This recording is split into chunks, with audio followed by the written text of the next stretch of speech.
further. Okay, now we have to figure out if he's camping or not. Hear me out.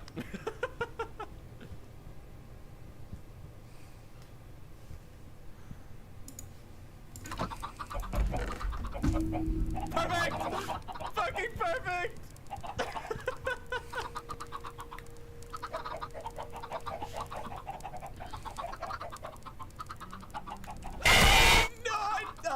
Okay, that was perfect though, chat. That was fucking gaming. So he only moves a set amount every time he laughs, and we found that set amount. Like, perfectly. He got right up to us and stopped like, hello. It's me, Freddy Fazbear.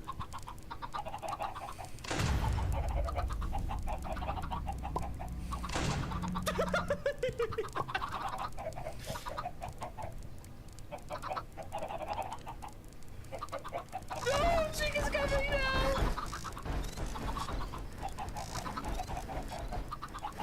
Sorry, Chica, got a blast! Shit!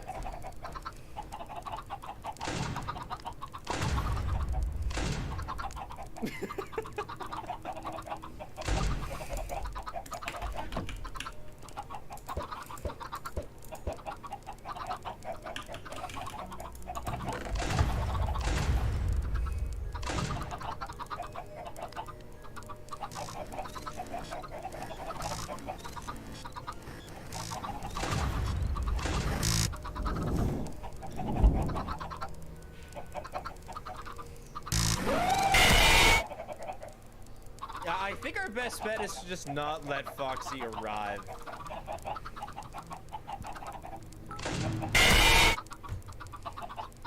I walked into his hitbox. That's the only reason I died there.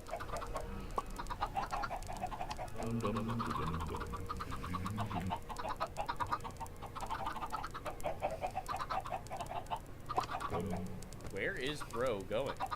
Use any camera for Foxy? Oh, that's good to hear. He developed it. Makes it more exciting. I hope you're not untruthing. Hey, they're all there. That's fun.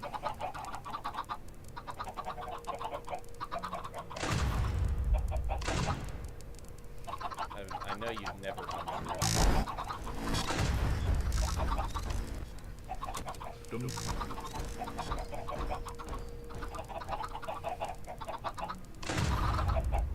Grubby is upon us. Chat, we're about to Freddy Faz win.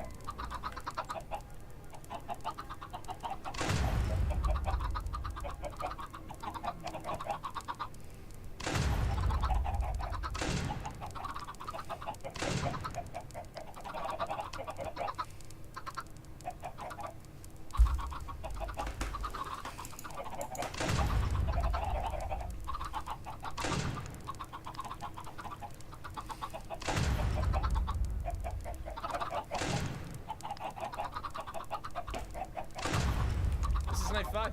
Nice. Hour 20. Not even, because I started this stream muted and then then I, you know, talked. Probably just about an hour. Extra spot. Oh, very nice. Oh, what a round. What a ton of minus ass. Negative booty. Oh my goodness, they all suffer. Oh, Foxy's doing alright. Okay, now brace yourselves. Oh, it's a healthy volume here. Dev picks. Sweet, that's a good one. Oh, hey boy. Where's that? With the game beaten, of course I checked if there was a max custom night, but was greeted by this. There's like a million possibilities here, and I had no idea what to do with it. There were, however, a few characters we hadn't seen. Just send it with this.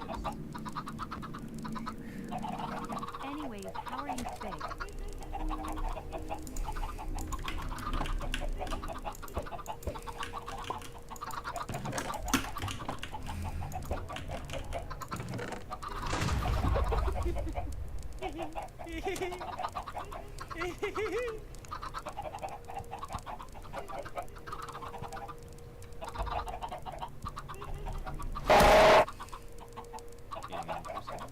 Wrong.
Pong is the message.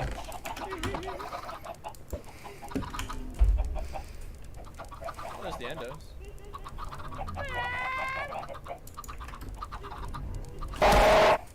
He's so funny.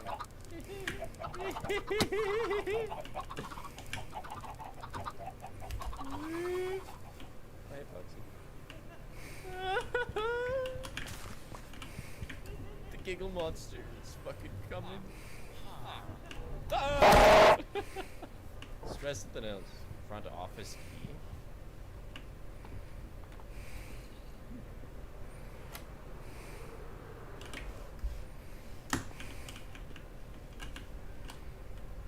Hello?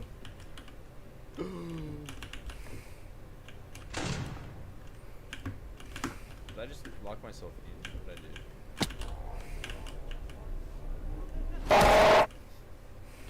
Found the giggle bear. Third office door. Okay, hold on. Unfortunately, the spawn of the key was randomized, so it was incredibly hard to find. Saw it?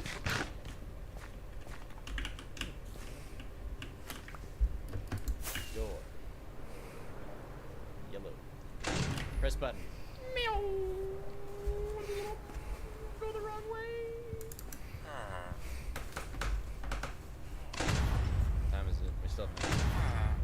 What have we got? Ooh, I don't even know what that means, but it's...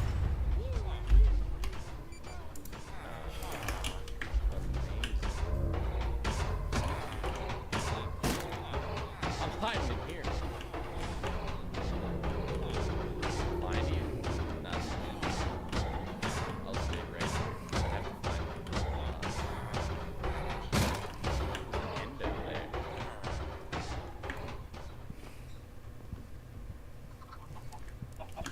Was that not?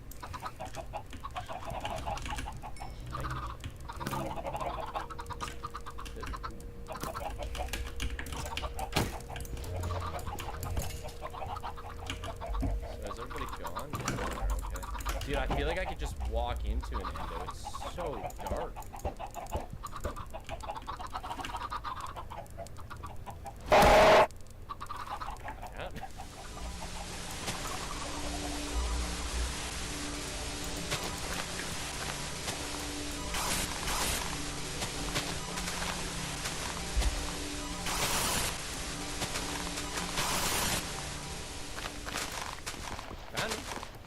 So that was a lot.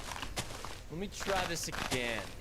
The secret hide-and-go-seek night is a never-ending troll, one that I was falling for, and it would take forever to find the key in each attempt.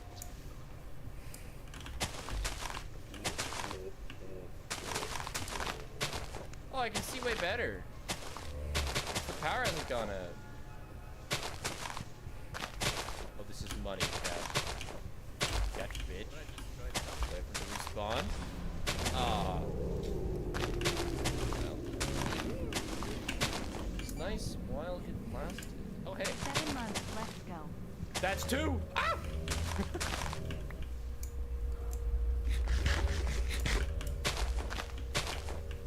That's twice I've almost ran into endos.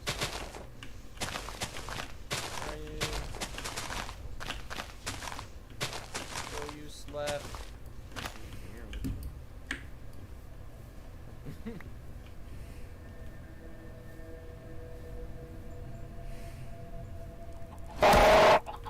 I take it I was late.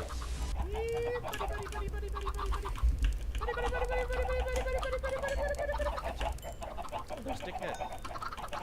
There's an endo. But more importantly, there's Dickhead. Alright, so hopefully now we only have to find him one more time. Because our PB is 2. Can't tell if that's a funky light or his jawline.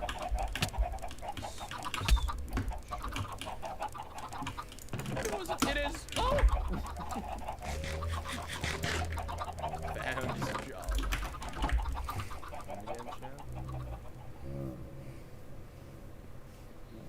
Oh, okay.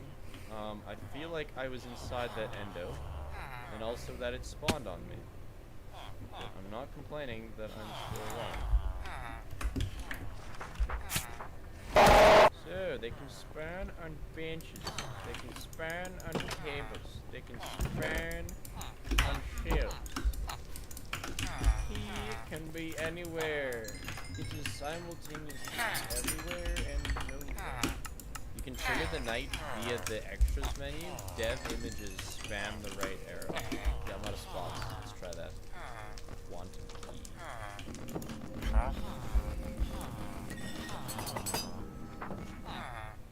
With finding the key out of the way, I could spam attempts. Surely I would win after finding Purple Freddy 4 times? 5 maybe? Or 6? 7? Trying to see how close you can get to the endos. Endos can kill you. This isn't worth it? Can you win? Watch just okay. Icy is spawning close to me. Oh, zip!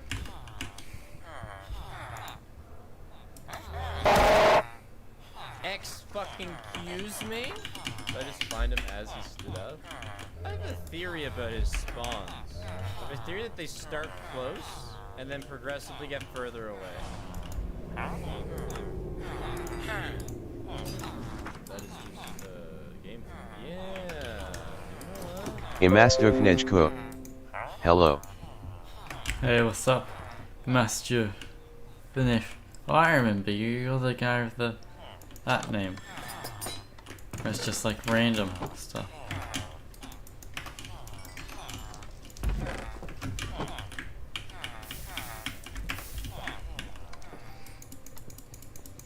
I need more emeralds so I can get a helmet.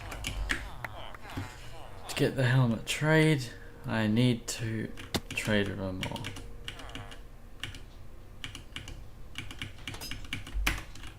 Lots of chainmail if I ever want it. 8 eggs so far. Lots of chickens in here. Lots of chickens in there.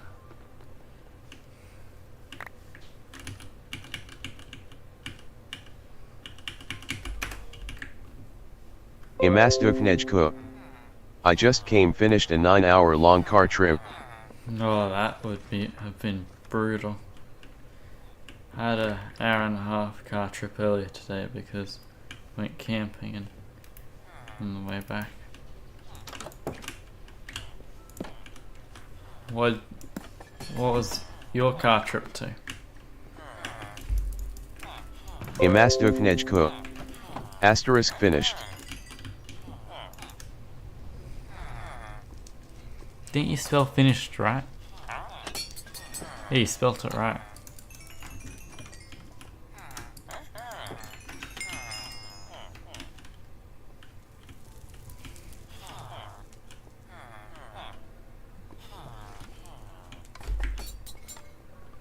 Why did you do it twice?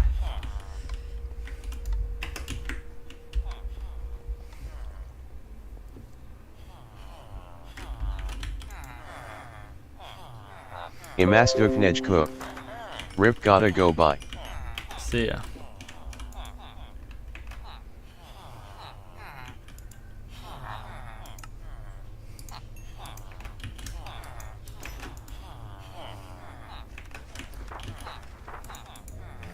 Oh, I am. So, progressively further from you then. Okay, I have no idea. 5? No.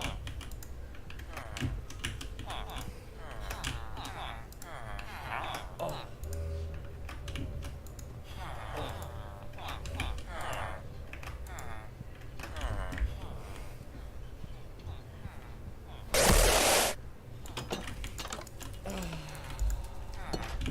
So there's at least 6? Does that mean or did I get 5 and die on the 6?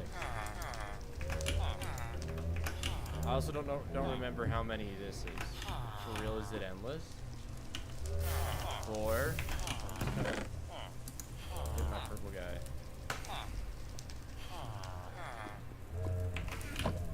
There's 5, chat. That's 6. I hate this game. Nah. What the fuck? The Knight's Troll? Well, we got 6. It's pretty good. Don't mind. I don't hate the game. In fact, I think it's one of the coolest fan games this year. In the time since beating it, I've been trying to beat it without ever entering the office. Something that may never see YouTube because it's a little bit impossible vibes. Either way, great game, and this won't be the last time you see it, provided I can actually pull something off. This spot? I don't know, Freddy hasn't come after me.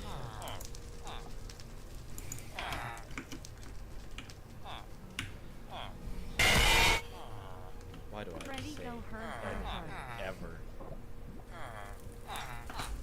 FNAF World has files. And within those files is this list of information, including difficulty. Putting 1 here is normal difficulty, 2 is hard mode. But here you can make this number anything you want. Enemy health is multiplied, damage is multiplied, everything is multiplied. Enjoy sitting through 15 minutes of... I am on Preview Edition today, so this is 1.20.40.21, which is a developmental update that you can access with Minecraft Preview. Been kind of ping-ponging around trying to figure out how to... trying to understand how to best deliver this news. I'm Danny DeVito, by the way. Hi. Okay, fine. I'll break 1 block. There, I broke a block. Now I'm going to put it back, because I didn't like the floating screen. If you didn't know, one of the major updates in Bedrock Edition, and they're constantly refining it, is the kill screen. So, if you do /kill at S, or if you die, this is what the death screen looks like in Bedrock Edition. It does fit Bedrock, it certainly does not fit Java. One thing I would definitely suggest is moving these 2 buttons, the respawn and game menu buttons, to the middle of the screen. They're too close to the hotbar right now. But if you respawn, everything acts the same. Okay, so this is one of the major updates. It changes the perspective. The changelog says the camera now zooms out so it's easier to see why you died. And this is the image they have provided. Now, if you follow the Minecraft news relatively closely, you will find that this image was not the image they originally used. They used this one. Now, you don't have to be an eagle eye to realize that something is rather unusual about this picture, and I'll leave it to you guys to ponder that while I get into a similar topic. It'll all come together, trust me. Certainly within my YouTube community, I encourage honest, fair criticism of Minecraft and anything related to internet pop culture, because we need that. I spent some of last night's livestream and today analyzing the rise and fall and whatever that may be of Minecraft. This is a Google Trends graph of Minecraft versus Roblox. This was when Minecraft was sold. This was the 1.9 update. Then we've got the Frostburn, Watercolor, Exploration, all of that. Update Aquatic was over here somewhere. After Village and Pillage and Buzzy Bees, that was around here. We saw the COVID-19 pandemic, which saw a rise in potential sales and player base, among many other contributing factors. But now we are seeing the slow decline once again. But what's happening with Roblox? Well, Roblox continues to surge in web search popularity. Now, we're not talking about player base here, we're just talking about how much people are looking up the game. And if we overlay this with the YouTube search, we get a similar result. We can move this down just a little bit, about there. Okay, so kind of still the same. But let's get rid of all of the monthly peaks and drops. We can smooth out the graph and average it by year. Well, what do you know? Roblox has now officially overtaken Minecraft, and this is the YouTube graph. It continues to rise. My point is, without public criticism, things will likely stay the same. But criticism needs to be fair, and we have to remain level-headed. I didn't really want to talk about this image, but I've received so many comments. If you look at the items on the ground, you know, the arrow, the pickaxe, the pants, you'll notice they don't look quite the same. In fact, I'm going to for this. So now I'm going to go /PLS. You can see the items explode out of my body. In fact, they kind of do that a lot more than in Java. But they rotate around as if they're items on the ground that can be picked up. We're all very much familiar with how the game looks and responds because we've been playing the game for so long. So much so that when you see an image like this, your eyes perk up. And that is because this is the item physics mod. I've seen so many of them in action. This is actually one of them. The realistic item drops. Items lay flat on the ground. You manually pick them up with right click. The gimmick is very common. And if you scroll down, what do you know? A very familiar image. Pants, sword, glass. Where have you seen this image? It is the same image. And the community went bonkers over this. It's got only 4,000 points on r/Minecraft. We've got Blockbats here lambasting this. We've got Ant Venom here saying that this is like straight up plagiarism. I love the humor, and I do applaud people for memeing the hell out of this. I'm just gonna go out here and say I'm not gonna follow the screen. I do understand that this might have just been a careless mistake.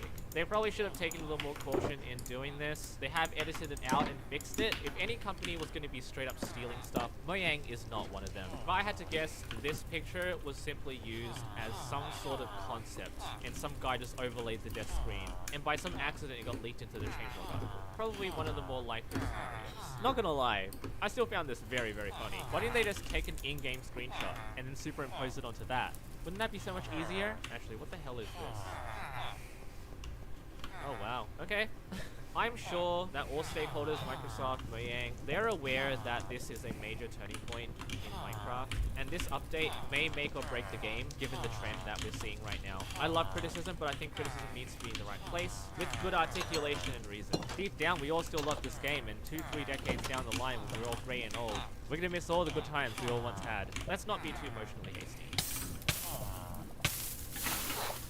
With every new update in Minecraft, some things become no longer possible to do. For over the last 14 years, I've been keeping track. Welcome back to Timber Corners, the only YouTube soap where beavers are the best.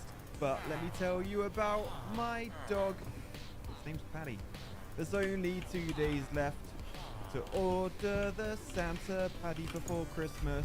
Don't miss out. Seriously, these will never be made again. And last time with the original one, the hard hat, loads of people missed out. I think I'll bring it back, but I didn't because it's limited edition. Limited edition means limited edition as I'm not a money-grabbing architect.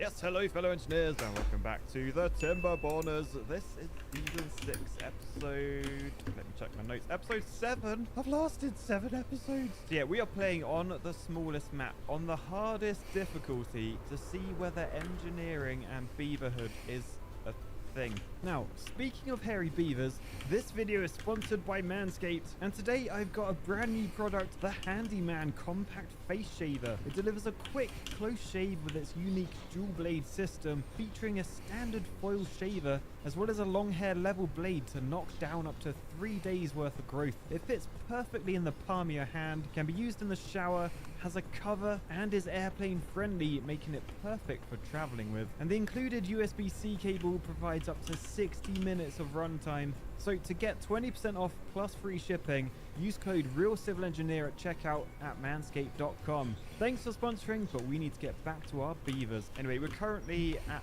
we're at the start of a 19-day drought. Not ideal, but what is ideal? Remember last time we built this, the large water tank, and it's got over 1,000 water in it, which I think means we should be fine. I can see, like, behind it, these little water storages, they're all pretty much empty. So I don't know, perhaps I can convert those to, like, a different liquid later on, because we've got, coffee. Should we get some coffee on the go? We've also got, medicine we can store in there, as well as canola oil and, well, and just water. But yeah, I'm hoping with our skyscraper currently shut down, this is what nearly ruined us last time, or the time before last anyway. This will be our future food source. We're just going to build into the sky, but for now we're focusing on the farms because we do have water down here which keeps everything green. And look, behind the mega dam, loads of water that we can let out. Now, since last episode, I've had a bit of change of heart. If I just click there, you'll see this is how I was going to build my mega dam. Sorry, not the mega dam. This is technically the giga dam, because basically, if I want to keep pumping water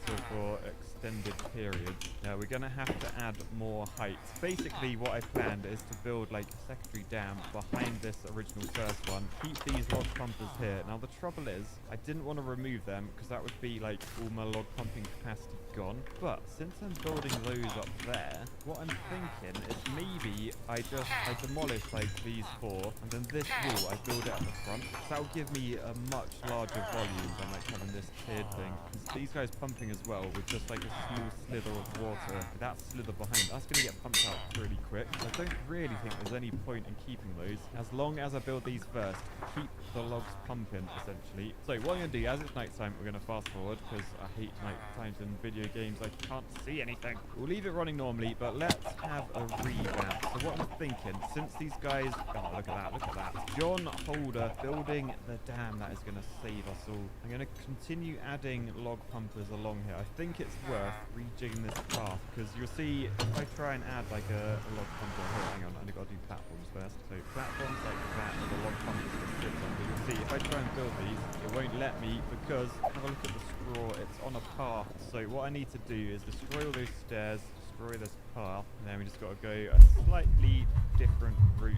So that will allow us to get down to this side to build all of this. But I want to delete all of this. And then instead, I think I'm going to move all of those back as well. Yeah, we'll do this properly because we are engineers. So what I'm thinking, if I just do like a little detour with the stairs, because I don't really want to use mods, I can just go about doing this and pretty much get the same volume. So pass like that instead, and I can't, it's another night cycle already. Oh, hang on, let's turn the working hours down as well. We don't need beavers working for more than 16 hours a day. You guys need to get some rest. You've got a drought to try and cope with. Oh no, hang on, we've run out of water down here. Is that bad? That means we're not gaining any water. That's probably fine actually, but we've got to make sure this middle bit stays wet because that's keeping all the farms green. Anyway, if I up the priority of these stairs, then I can basically delete that bit of path and then put my dam in. We will get to those steps a bit later, but for now, we just need to work out what we're doing. Right, okay, for this new giga dam, what are we gonna do? We're gonna need levees. So basically, everything this side of that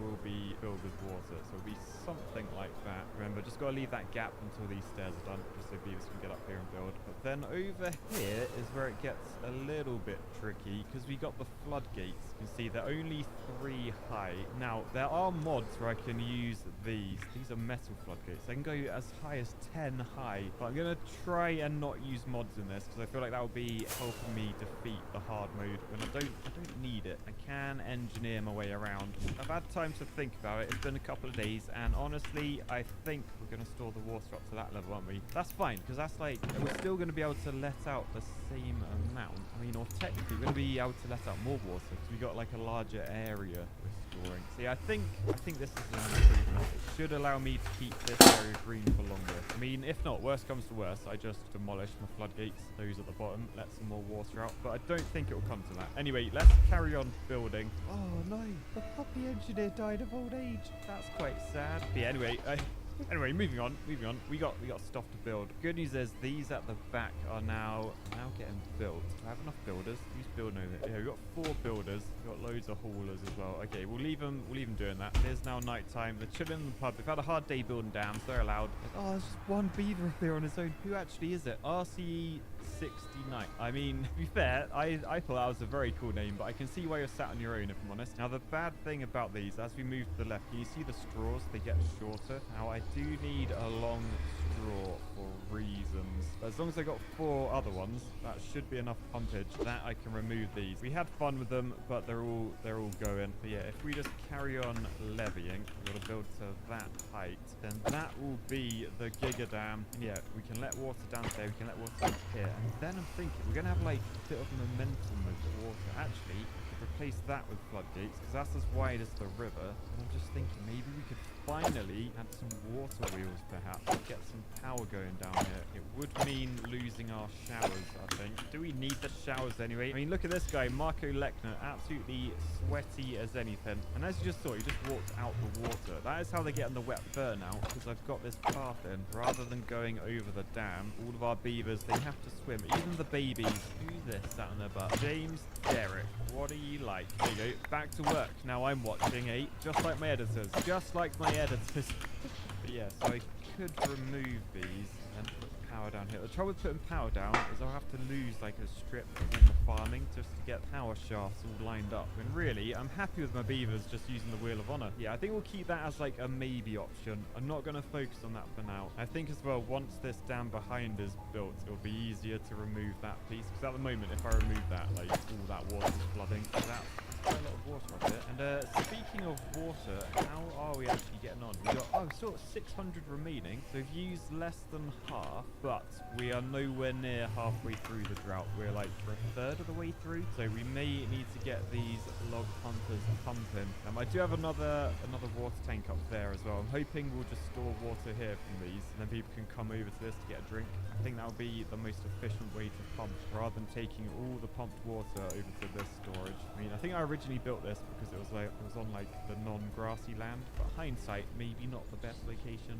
Right, I think as well it's time for more beavers. Let's get this built as well. I need more baby beavers. Like, yes, the Bandit 21 has grown up and Matsu has grown up, but I need more. I need this number to increase. We've only got 32 beavers. We've got way more jobs. I want more builders. We can build this. Like, we've halted smelting completely. I mean, to be fair, we could probably pause all of this because we got a lot of planks. You've worked hard, but I think we have enough planks for now. Oh no, look, some beavers are homeless. Still Pickle. We got 6 homeless beavers. We're gonna have to build another shelter. I can't be having that. We are thriving this episode. We're not just surviving. Now we need to build this in a way that we can easily build on top. That seems like a plan to me. Look at all this space up here. Maybe we could add like another smelting thing on top of this. Yeah, I like that. I like that. Anyway, to be fair, considering this is the smallest map, I feel like I've got quite a lot of space. Like, I'm not really struggling. I don't have to build vertically at all. Though maybe that's because I've only got 30 beavers. Maybe I should be trying to increase this. Or maybe the challenge is just like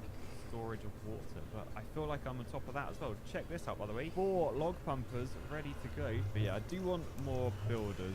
So let's head down into district management. If I get a builder's hut, I can just add extra builders. Can you put it there? Let's high prioritize that as well. Me and high prioritizing. But yeah, I think I want more builders now. I'm impatient. I'm like Paddy waiting for his dinner. But I just said that word. Now he's looking at me.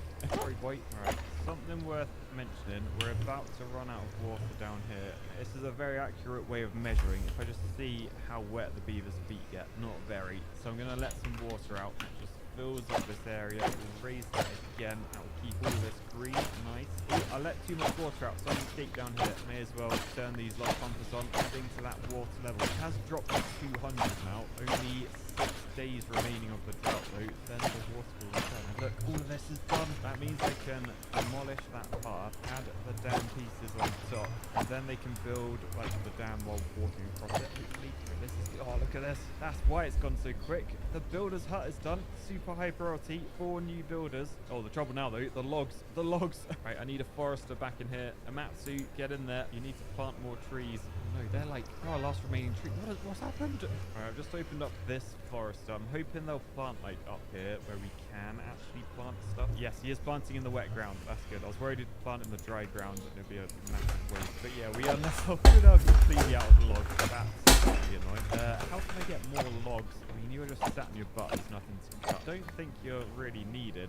Until some trees grow. These are our last remaining trees as well. We've got one person cutting those down. That should be fine though. Yeah, maybe I need to reduce the number of builders. We don't have enough wood input for this. We'll lower that by 2, I reckon. And I mean, to be fair, there's all of these down here. They're all logs and planks. Do we actually have to? I think we have to collect them first. Can I high prioritize collecting? Oh, I can. Decent. Okay, let's collect those. There are some down the back here. So yes, we can't use these stairs anymore. So if I just wang some stairs there and there, then we can get down. Let's up the priority on those 2. Yes, I'm upping the priority again. Pause. Oh no, everyone, we're out of water. Oh no, and down here. Oh no, how long's left? Just 1.8 days. What do we want to do? I think we want to, let's get the first log pumpers up. Oh, someone's already gone in. And it's Danny. I mean, I could say this like really French, like Lapointe. But I mean, in British, it's probably like Danny Lapointe. But fair play, he saw the colony was in danger and he decided, you know what, I'm going to work my wood in this situation. That is a good natural instinct to have. So that is log. I don't know why I did that one actually. There's obviously not enough water. Pause you. Sorry, bud. Shoot. You're fired. Yeah, and then I need to quickly let out some water. Oh boy, that should be enough just to sort of get this green. Look, all these plants are coming back to life. Hopefully before they die. Was that enough water? Oh, it wasn't enough. Is it? No, it might be. Come on, water. Flow. Okay, that's good. As long as we got like water up to there, I mean, you should probably let a little bit more out. Okay, that's good. That's actually good. That's where we wanted it. Oh, pause these 3 as well. That's completely right. I feel like we definitely needed this new structure. Oh no, look, your straws are too short. Danny, you're fired. Railway also fired. There's only 3 log pumpers. We are increasing in water, I think. Okay, nice. Yeah, water's going up and logs are going up as well. Phew, that was scary. Okay, well, let's get a gatherer flag on.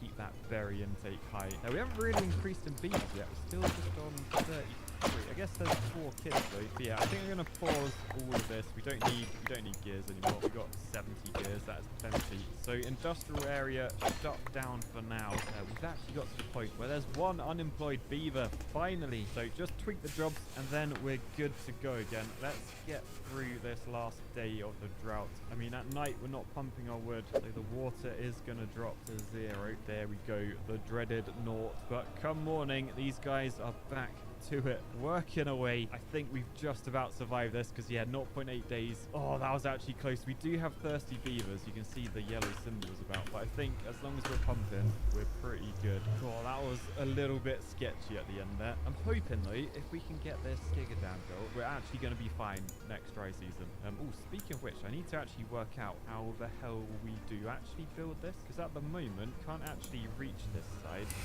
There's go to there. Oh, the drought's ended. Yes. Oh, the water is flowing. That is what we like to see. Water levels rising. We'll just lower this completely. Just get water flowing down the entire system. Turn these log pumpers back on. We're going to want as much water as possible. So water has made it to the bottom. Those guys are pumping, which means I can now slowly start raising the floodgates.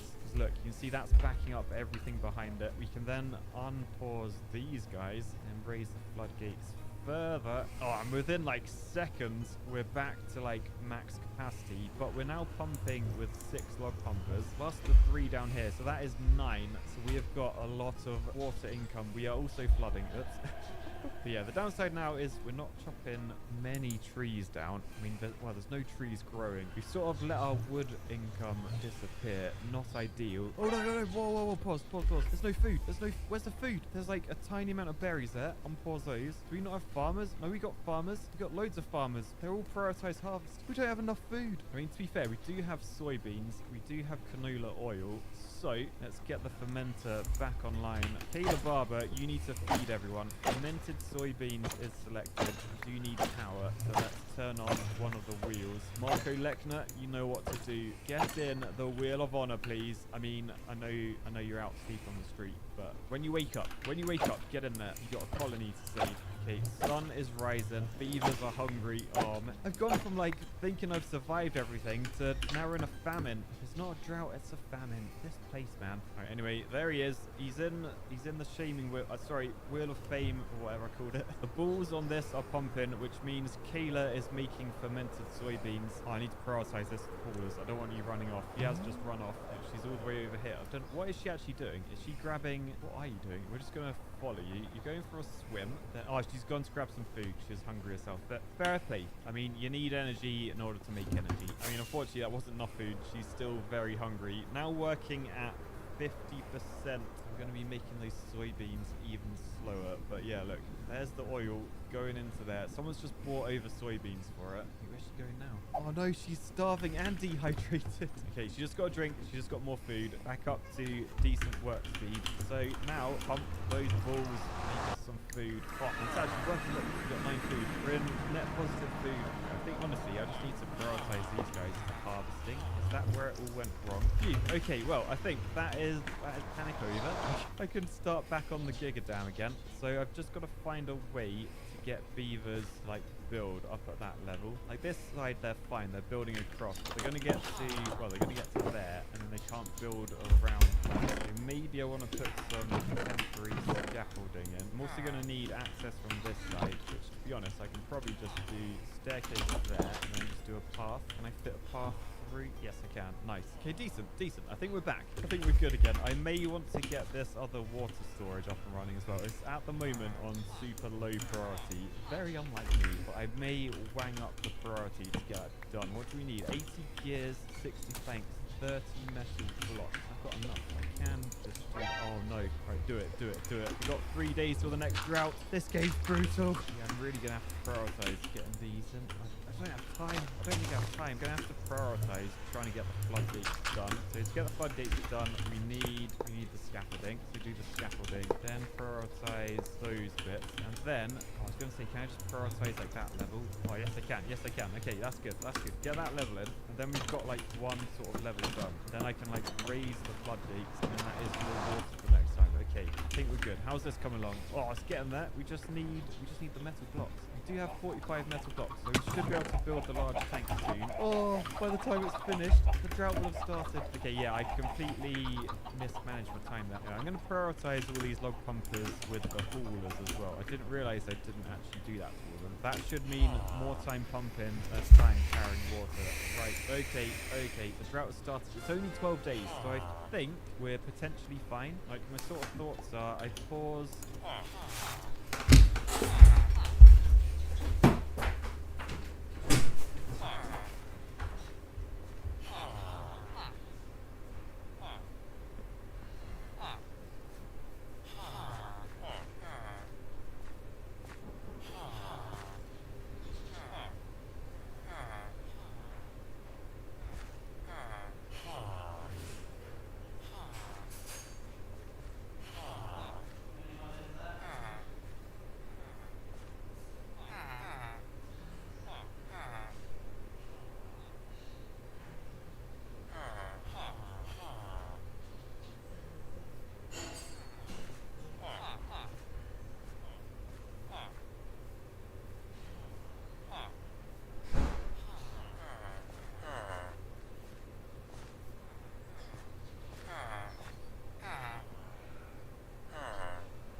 those 3 going. Down here, we'll just let them pump that water out. Okay, we're good. Yeah, I may even pause another one, just leave 2 up here for now. I think we're going to be fine for water. 820 water. Our main aim is to keep this green though, keep the food going. We may need to add another farm building as well. In fact, let's do that now. So demolish those 3 kohlrabis. Come on, they're on very high priority. This should be top of your to-do list, builders. It's not like everything else is on the same priority. I'll tell you what the game needs to do. It needs to add like a extremely high priority. One that I'm not tempted to use all the time because very high, it's not high enough in my opinion. Yeah, annoyingly, all of this stuff is very high. Oh, they might not move that in ages. I tell you what, let's just move all of this from very high just down to high. Yeah, there we go.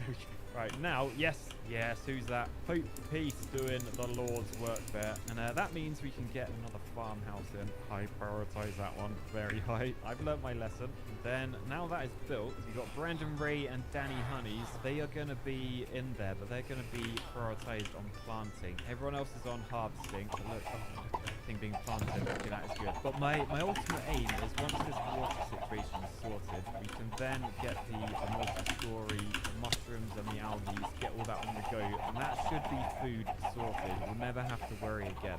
That is just a theory though. Oh, look up here, our water tank's done as well. Decent. And there's some water in it. Right, anyway, I'm gonna grab these invent huts. I'm gonna lower the priority because I don't think we actually need science for anything right now. We've got nearly 3,000. Honestly, I'd rather get more builders on the go, try and get this stuff made. Although we're out of logs. Everybody's out of logs. How long are these trees up? Oh, they got so long to go. They're on like 50% of that. I've got Adrian Azor down here, also Ivan Notton. We got him cutting down trees.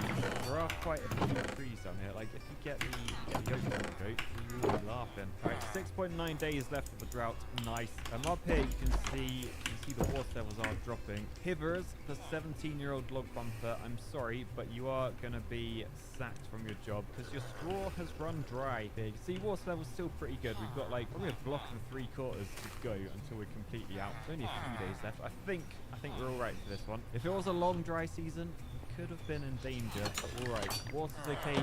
Food finally increasing as well, and I will have the option to increase my water intake like along this edge. And if I do that, maybe we can get the food skyscraper going next time. And I'm also thinking about as well, like expanding my dam. Should I be damming like across like where? Like all this stuff wet? I just don't know. But anyway, I think we'll leave it there for today. I'm quite happy with what we've achieved. I think the Giga Dam is going to save us. So for now, I'll say peace, love, and don't forget to get a limited edition Santa Paddy plushie. It will be delivered before Christmas. There's only 2 days left to get one, then they'll never. Okay, so here's the thing. We already know that these 2 watches, the Apple Watch Series 9 and the new Ultra 2, are not for people who already have any somewhat recent Apple Watch. These are iterative updates for people who don't have any Apple Watch yet, or have like a really old Apple Watch, like a Series 3, something like that. So you would really have to squint and put it side by side with the previous version to actually notice what's different about it versus the previous gen. But on top of that, some of the stuff that's actually genuinely new with these watches isn't even shipping right away. It's coming later this year. Later this year. Let's do it. So I'll make this review really simple for you guys here. It's just a spec bump. The Apple Watch Series 9 is a spec bump over the Series 8, and the new Ultra 2 is the same spec bump over the original Ultra. Basically, there's one new color, this pink on the Series 9 that I have, and it's pretty similar to the new pink iPhone. It's this kind of light salmon-y colored one. Aside from that, honestly, you could never even tell if someone is wearing the new watch. Matter of fact, I've been wearing around this new Ultra 2 for more than a week now. Nobody's asked about it. Nobody can tell because it looks exactly the same. There were some rumors floating around of heavily speculating on a black Apple Watch 2. You might have seen these also, and it seemed like something everybody agreed was probably going to happen, and it made a lot of sense because there's always something Apple does just to visually distinguish the new one from the not so new one.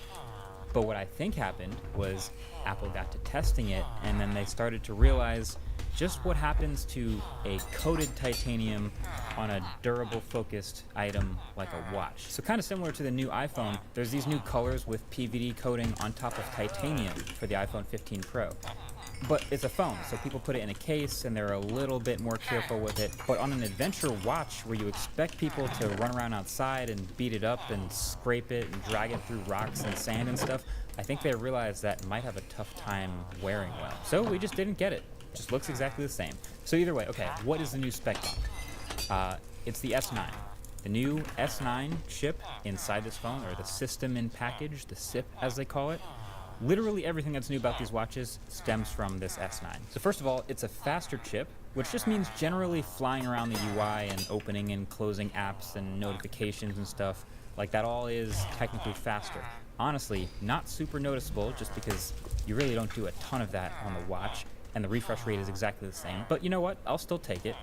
But then it's also a more power efficient chip, which you'll always love to see in a small battery gadget like a watch. But Apple actually targets the same 18-hour battery life that they always do, and instead cranks the maximum brightness of the new Series 9 display up to 2,000 nits thanks to new display driver silicon. And on the Ultra 2, that now goes from 2,000 up to 3,000 nits max brightness. So unsurprisingly, they look great outdoors. You don't necessarily look at it right away and notice it's brighter. It's really only when you put it side by side with the last one that you can at least appreciate how impressive this is. 3000 nits is actually the brightest display Apple has ever put in any gadget they've ever made. The S9 package also includes a new ultra wideband chip that enables precision finding of your iPhone. So basically Find My iPhone before on the watch was just pinging a sound to play from your iPhone. But now, with the watch, you can have it direct you to find exactly where your phone is. Kind of like finding an AirTag. Even more useful if your phone is like in between some couch cushions or something, or if it's playing sound echoing in a weird way. I think this is a great ecosystem feature. I'm sure a lot of people will love it. And the S9 package also has twice as much memory built in now, and a double the speed neural engine, which combined is able to give you faster Siri requests, and it's able to process all the Siri requests on device without any connection to the internet. So Siri's kind of famous at this point for occasionally just grinding to a halt and not answering questions, or just taking forever because you have a terrible internet connection. So this actually does make a big difference. Basically, asking it normal questions is pretty consistently quick. The on-device transformer model is also a bit more accurate. Now, Apple wasn't actually specific about which Siri requests are happening completely on-device, but if we just use our inferencing here, what I understand is happening is basically all of the voice processing is happening on device from the S9, and then anything that actually needs to go to the internet to look something up, that's when it goes and does the round trip. So something like set a timer is always going to be nice and quick no matter what your internet connection is, because that's all on device. But if you ask it like, how tall is the Empire State Building, it'll process your voice quickly, but then it still needs a decent internet connection to do the rest of it fast. It's also supposed to be able to access your health data and be able to submit health data from just your voice, because it's all on device and local and secure. But that's one of the few things that's supposed to be later this year. So as of right now, when I try the things that were in the keynote, I just get non-responses and errors. But then the one big feature, the one genuinely interesting new thing that stands out to me in this generation of watches as actually innovative is double tap. This double tap feature is like the perfect symphony of impressive processing power and clever computation and high quality sensors, all combined to give you something genuinely new that honestly I don't actually expect other smartwatches to be able to copy, at least anytime soon. So it's just this. It's just double tapping your thumb and your pointer finger on the same side that you're wearing your watch to select things on the watch later this year. So Apple actually had to ship me a separate watch running, I guess, an early copy of watchOS 10.1. All the new watches shipping right now have 10.0. But the feature itself is simple. You raise to wake, and then you double tap your fingers together to control what's happening on the screen of the watch. This is basically most useful in instances where your other hand is full. Maybe you're carrying something, or you're walking a dog, or you're cooking and your hand is dirty, something like that, whatever. But when you actually do it, it's basically set up to either select the primary button in whatever app you're in, or advance through the stack of widgets in a Siri Smart Stack. So basically, if you're receiving an incoming call, no matter what, when you double tap, it will accept the call. It's the primary button. And then when you're in the call, another double tap, that hits the end call button, because now that's the primary button. it's also strangely satisfying. In the past for me, I know if one hand is busy, it's been like a nose tap. I know I'm not the only one who's done that, so can't judge me, but I'm welcoming of this sort of solution to that problem. And honestly, it's been very accurate.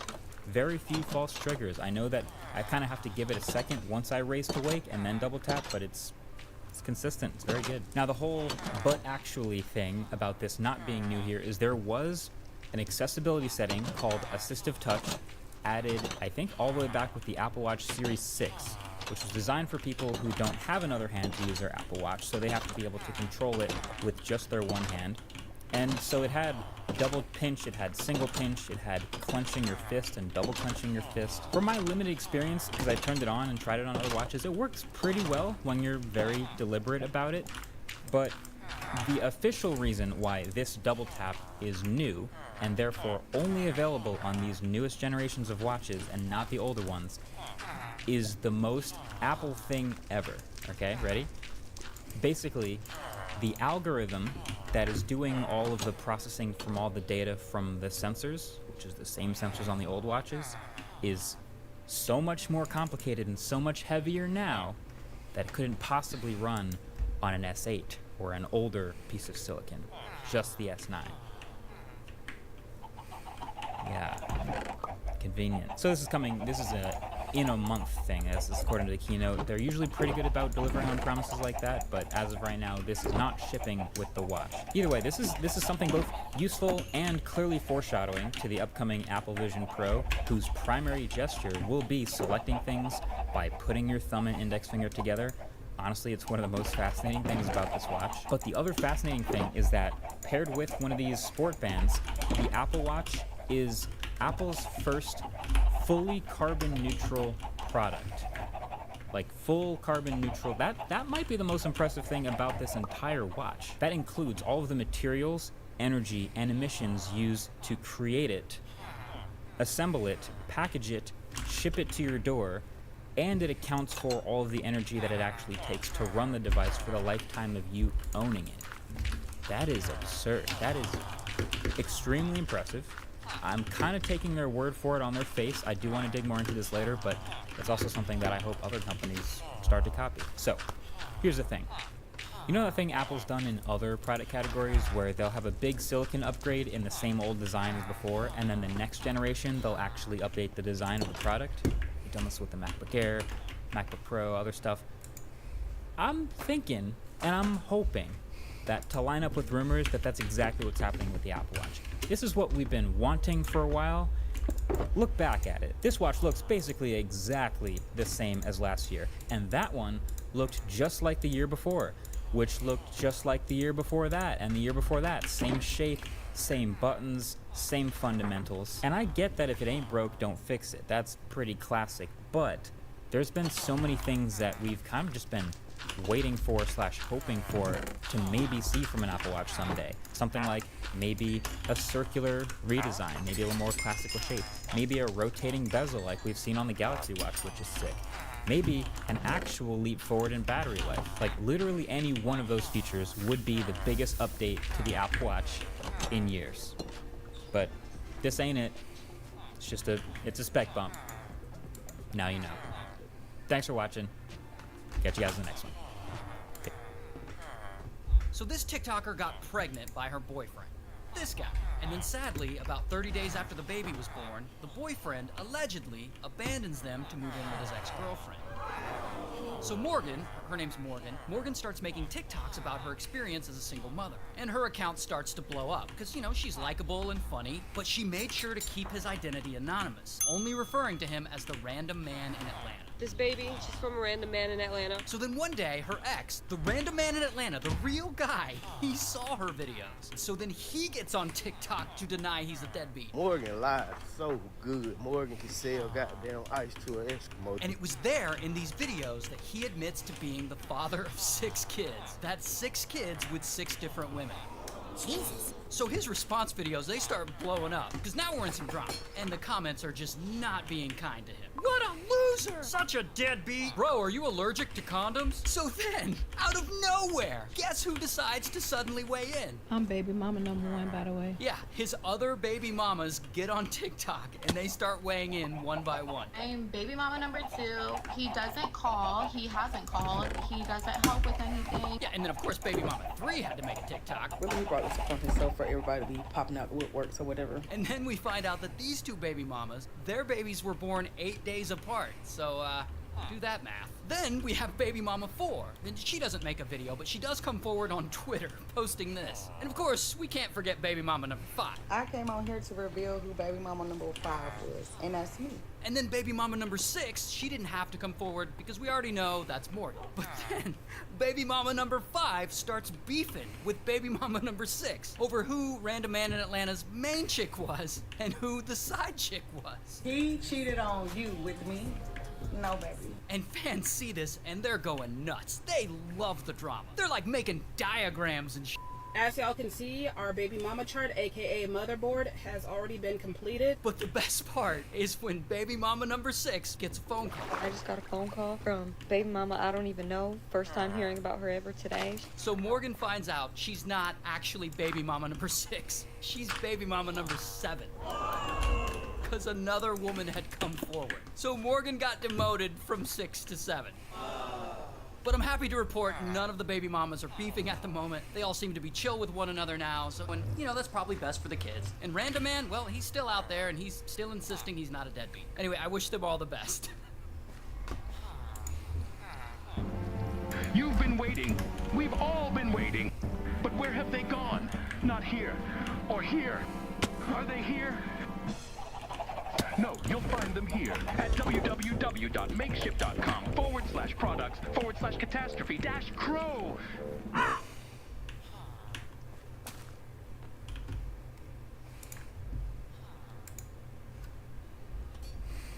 With every new update in Minecraft, some things become no longer possible to do. For over the last 14 years, I've been keeping track of every trick and glitch that got removed from the game. Hello there, Ray here, and we're going to take a look at everything you need to know when upgrading to 1.20.2 for the Java Edition, including new impossible items to collect before updating. First up, let's talk about the experimental changes, which are only going to be in 1.20.2 if you choose to turn them on. So you might have heard about villagers from specific biomes, like these ones from coal biomes, can only sell you certain types of enchanted books. So if you want to get Silk Touch book from librarians, you couldn't just get them in any biome. You would have to go specifically to a snowy biome and have villagers that were actually born in the biome to have the biome specific outfit of the villager, and only then when you trade with it, you will be able to get that book. This means you would have to go to a lot of different biomes in order to get the majority of the different enchanted books from villagers. But this change is not going to be forced onto players when they upgrade to 1.20.2. So you don't have to worry about it, but if you do want to get it, you would have to start a new world and then come down here where it says experiments and then turn on this one, which is called Villager Trade Rebalance. And then once on, you'll see those changes. Now, another thing that's part of these villager experiments is new trades for wandering traders. So you'll only see these new trades if you turn it on.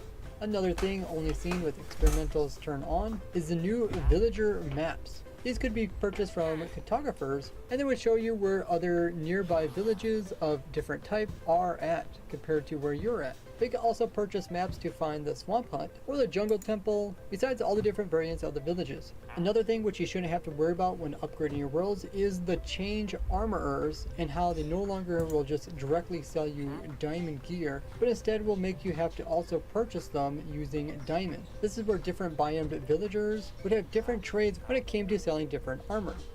But there is one major change that is coming to villagers, no matter if you turn on the experimental toggle or not, and that is when it comes to being able to re-gear villagers to get their prices as low as possible. So before, if you found a villager that had some nice trades and you just wanted them to be cheaper amount of emeralds, you could have the villager come in contact with a zombie, turn into a villager zombie, and then when you cured it with a weakness in golden apple, it would be forever in your debt, and as a reward it would lower its prices. Now so far this part is still in the game. What they removed was the ability to continue this process, so after you cured it one time and got lower prices, get it re-zombified and then re-cured to get even lower prices. So before upgrading to 1.20.2, be sure to cure all your most important villagers that you use so that they will sell stuff for only 1 emerald each or purchase stuff from you for the lowest amount of items. For the more costly things, this might take as many as 5 different zombifying and curing of villagers. Besides having these villagers where you can buy really nice things for a really cheap price, these are also considered discontinued mobs because you'll no longer be able to get their prices this low and permanently keep them like that.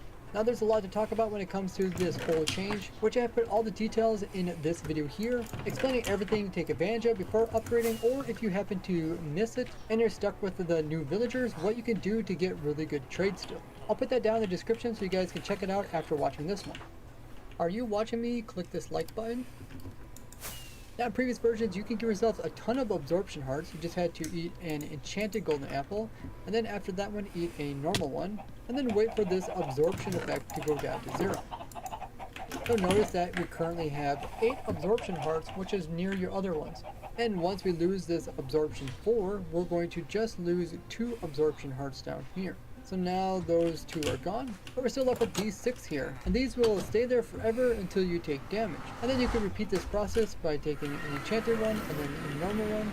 So before we had a total of only 6 permanent absorption hearts. Now when we lose this second effect, we're going to drop down a little bit, but we're left with a permanent 12 of them. This is really useful for hardcore players so you can have plenty of hearts if you ever happen to get into a scary predicament. But in 1.20.2, this is actually fixed. So if we take our enchanted apple, and then take our normal golden apple afterwards, and wait for the timer to go down. So we have a total of 8 absorption hearts, but when the effect goes away, we're only left with 2 from the other smaller absorption, and when that one goes away, we're left with no golden hearts. So if you want to get this cool trick, you gotta do it before updating to 1.20.2. Another rare to collect before upgrading is having a block that needs support being placed on top of the chorus flower. In this version you can place things like repeaters on top of these, or any block that can't just sit there floating. Because once you update to 1.20.2, you won't be able to place any of these blocks on top of it, or any blocks connected to the side. But if you did this ahead of time, you'll have these cool blocks that others won't. The area in which mobs can attack the player have become larger as well as smaller for a wide variety of mobs in the game. This means in some cases where you were not safe before, you're not safe to get close to them, but in others where they couldn't actually attack you, now they can actually hurt you. This change applies to all mobs, but affects some greater than others. I cover this all in this video here, which I'll have linked in the description, so you can check it out after watching this one. This trick here also no longer works, where the wither's skulls will just hit the top of the armor stands and not actually break them off, meaning that you can actually make some pretty interesting wither cages, which I showed all about in this video here. Just remember to remove your withers if you have any of these type of wither cages before upgrading to 1.20.2. I heard good things come to those that subscribe. Another rare to collect is wash banners that don't stack. So we just got some normal banners here that we have a pattern on. Then taking these banners to a cauldron and right clicking on them will use some water, but also clean off the banner. And this new banner is part of the discontinued item, as this banner has a special tag, meaning that it can't actually stack with other normal white banners. This can be done with any type of banners. It's a great way to kind of confuse your friends by having potentially a whole bunch of single banners that they can't even stack all together. Because if you try to do this after updating, everything you clean will just be placed in with all the others. So in the past you could actually get some items that can't stack with other ones very easily. Just change the name of the item you have, and then put it over here again and remove the entire name. This will put it back as the default name, so they both say stone, but notice they look a little bit different.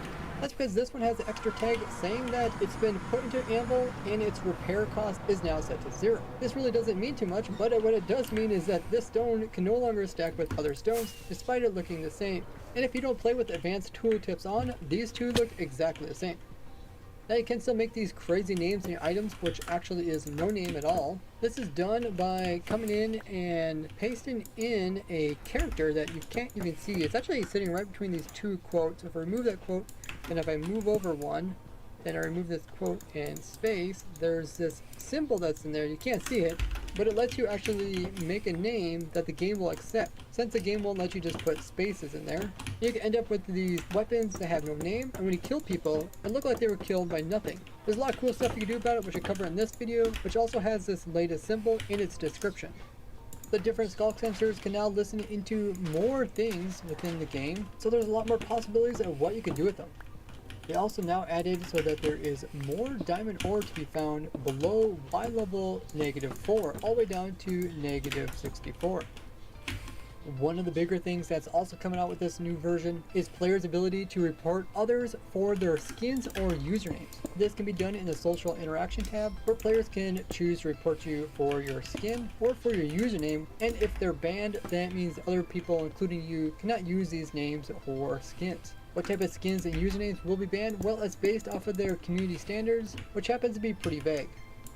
And for Java players, the forced migration from your old Mojang account or legacy account to the new Microsoft account has had its deadline expired. This means the old accounts won't be able to migrate or sign into Minecraft.net or the Minecraft launcher to play the actual game.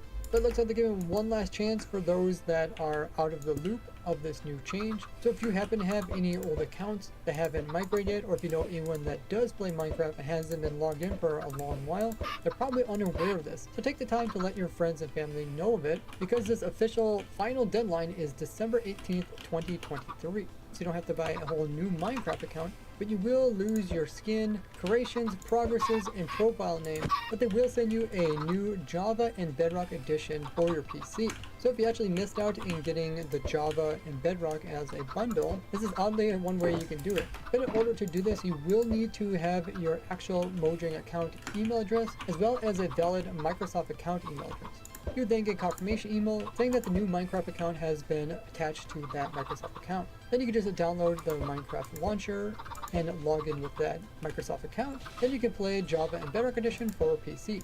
You should see this pop up if you're one of these type of players, and then you can just click this link here. And there's also a webpage about frequently asked questions. Now see hundreds of other crazy glitches with this playlist here, and if you appreciate all the tedious work it takes to keep up on all of this, become a supporter of mine either as a Patreon, a Discord subscription, or Twitch sub. You can find all those links in the description, and you can get your name at the end of all my videos. Thanks so much to this month's supporters, and I will see you guys in the next one. Bye bye! Today we're going to be making a Minecraft house, but not just any Minecraft house. We're going to make a... It's time for Decked Out. Almost. It's almost time for Decked Out. There's a few things I need to do first. You see, between working on a very stupid little video, as well as working on some personal projects and going rock climbing a bunch, I have been on the Hermitcraft server working on a few bits and bobs. Firstly, I finally fixed my door. This is one of those things that I just, for some reason I kept putting off, even though it's such a simple little redstone build, you know, it's just, it's an odd type of door, don't get me wrong, it doesn't work like a conventional one, but in terms of the redstone, it genuinely is really simple. I kind of left it open because it always made me laugh, just seeing Hot Guy Scar as like the center point of my base. Like when you looked at the vault, realistically all you were looking at was Hot Guy Scar. That's immediately what your eyes were drawn towards, and every single time it made me laugh. But it's finally fixed, and I gotta say, despite the fact that it is a lot slower than just flying straight through the hole, it is incredibly satisfying. I mean, this door design is so cool. Like, it's such a cool one watching it fold back. I mean, you don't really get to see it that much from afar, I suppose, but like, look at this thing. It's just ridiculously satisfying. But as I say, it is a little bit of a shame that Hot Guy Scar is no longer the center point. Cool, this place does look cool though, doesn't it? Except for the fact that my crown completely covers the base. Like, I wanted to show it with me in the foreground, but this enormous crown that I refuse to take off is completely hogging the shot. But on the topic of my base, I've been doing a whole ton of resource gathering. I've been hopping onto the Hermitcraft server every now and again and just putting in a couple of hours here and there, gathering up a whole bunch of blackstone and also a whole bunch of deep slate so that I can finally do all of the remaining edges of this build. It's a pretty enormous project. You know, it's a big one. The base is huge, to be honest with you. I kind of didn't realize quite how big I had made it until I stepped back and actually started calculating the numbers of resources. It's a lot. Now there is one type of resource that I actually haven't started gathering yet, which is all of the warped stems, the wood blocks, and that's the one that I'm kind of the most scared of because they're really slow to gather and I need tons of them.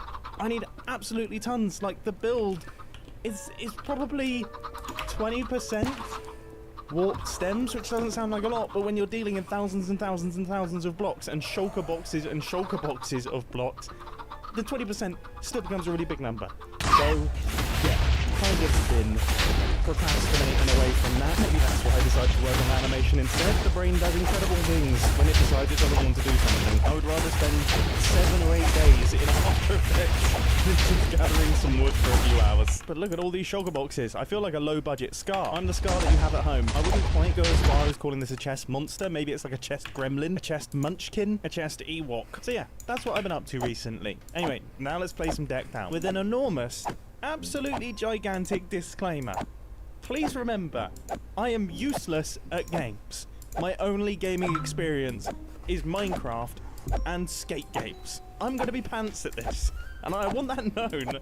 I really do. Gonna be so bad. So please don't just completely destroy me down in the comment section because you'll make me upset. I think I can confidently say that this build is probably one of the most impressive builds I've ever seen in survival Minecraft. Like seriously, just the structure itself is one of the most impressive builds that I've seen in survival Minecraft, but then knowing that it also houses a fully functioning game with all sorts of crazy redstone and just so many different types of functionality and customization, this honestly is like, this deserves to go in a museum. If this doesn't show off the power of Minecraft as just a creativity tool, I don't know what does. Tango, you're a madman in the best possible way. This is so impressive, and I'm so happy to have you on the Hermitcraft server. I'm so happy that you exist, and I apologize for what you're about to witness, which is me completely ham-fisting your wonderful game. I mean, look at this place. Look at it. Oh my goodness. I just had a really rough run in there. Right, Yeah. I feel like I just want to give you as much advice as I can. Oh, please, please. No, that would actually be so good. Okay, first bit of advice. Okay. You're gonna hate me. You're gonna hate me for this. You gotta follow me. Okay. Before you go in, yeah, right, you should totally use this amazing shop right here. Is this your shop? It's my shop, and someone's vandalized it already. All right. Okay. That's good. Anyway, you know, eat a steak. Eat some honey so your saturation goes up as high as possible. Okay. Before you go in, because you're going to run around a lot, right? Which Yeah. will set off the hazard and the crank and all that stuff. So there are times when you want to sneak, but like I don't want to overload you with information. No, please when do. You see I kind the of need the information. Ravagers, Yep. You need to either avoid them or lure them. And when you lure them, you must run and jump and sprint. Like if you don't move at that speed, they catch up to you. Right. When you go down the first bit, it's like there's a left or a right. They kind of come back round to each other, and then in the next set of corridors, there's 2 Ravagers there camping it. Okay. And it might be a case of you die straight away if you go now. I don't know. Well, that sounds excellent. You'll do great. Go on, go on. I'm excited. Woo, we're cheering you on. Yeah, very Mumbo. You can do it. Right, I'm Mumbo. taking bets. 30 seconds, 1 minute. Oh yeah. I'm gonna get an artifact and get out. Yeah, okay. Thank you, Jeff. Thank you. Right, so I just chucked the frozen shard in here, right? In this barrel. Yeah. Oh, gosh, right. Wish me luck, everyone. Then just read all the signs. Good luck. It might be on a harder difficulty, so. Wait, was I meant to have set the difficulty before pressing in the No, frozen you shard? didn't. Good. Read Oh, the thank On your signs. left. Oh my goodness, this is so cool. Right, see you later, team. Bye. Bye. Don't die, you're gonna do great. Oh gosh. There we go, she's in the door. It's gonna be brutal. I know it. I can still hear you guys, by the way. You're so talented. Wow, look at him go. Oh, this is...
is so scary.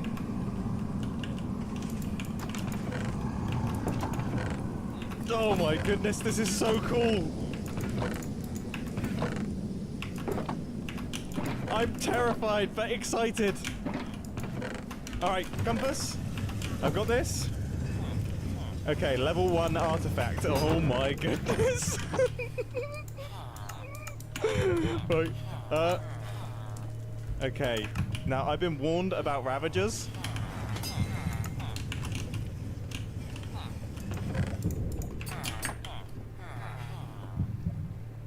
Oh gosh. I don't know which way to go. I'm so scared. Okay, there's a Ravager. Oh, there's a Ravager there. Oh, there's a Ravager there. Okay. Ah, it's right there. Should I be panicking? I should be panicking. Okay. So my thing's over there.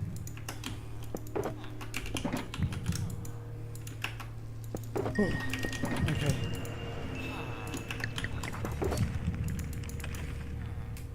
Wow, these rooms are so pretty. If I can just make it around here. I've never been so silent in my life. I normally talk a lot.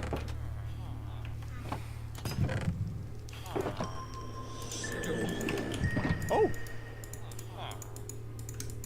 Is it here? No? It's got to be really close though. Oh! I got no! Ah! Oh no! What? No! It's right there! No! I don't believe it! I actually got an artifact! But then... Oh! It was right in the doorway! I don't think I actually could have done anything about that. I thought you got an artifact. I did! You did it. You did so good. And then you didn't do it. Okay. That was stressful, but that was also awesome. This has absolutely solidified my idea that this is by far the best and most impressive survival Minecraft build that has ever existed in the history of Minecraft ever. I'm going to let myself regroup for a couple of minutes. I'm going to let all of these people have a run as well, because I want them to have a good session as well. And then I'm going to apply some antiperspirant and then have another go. My brain is scrambled. I've lost the ability to speak. Let's do this. On my first run, the Ravager was blocking my entrance. Ah, so. That's a problem. That's a problem. I'm sorry. I feel bad if I've taken up your space. Please do feel free to hop in. I'm happy to wait for you to go. I'm waiting to see. I'm on pins and needles. Oh, this isn't good. Now I've got extra pressure. All right. Well, I guess wish me luck. Good luck. Definitely going easy mode again. No chance I'm doing anything else. I've got everything in my deck. I haven't put my stuff away. That would have been silly. I'm ready. I'm ready. I'm nervous again. I can't. I literally. I don't. What is my problem? I immediately start getting freaked out. Oh, this is so cool. Okay, I'm just gonna try and stay calm this time. Try and stay really calm. Okay. I'm just gonna run this way.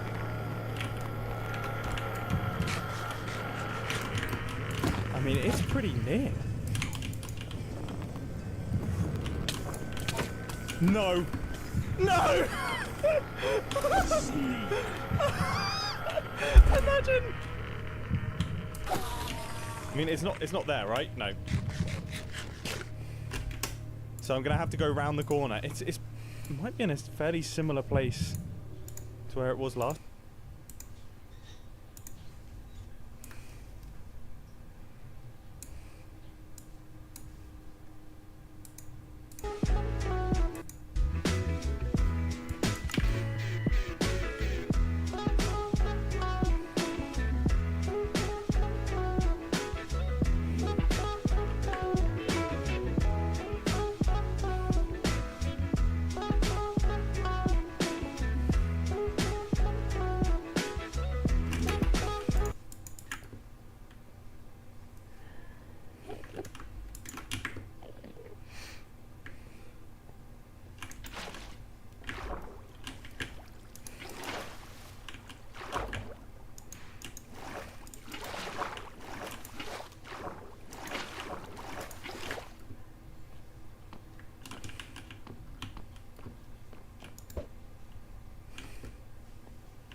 Last time?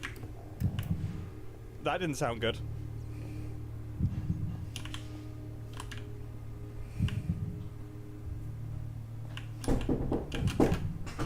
Yep. Turn off the screen, young lady. You meant to be off at 8 p.m. every day. She'll be right.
Yep. No. Good night. Did good helping out this weekend, man. It's good to Right. see. See you in the morning. See you then.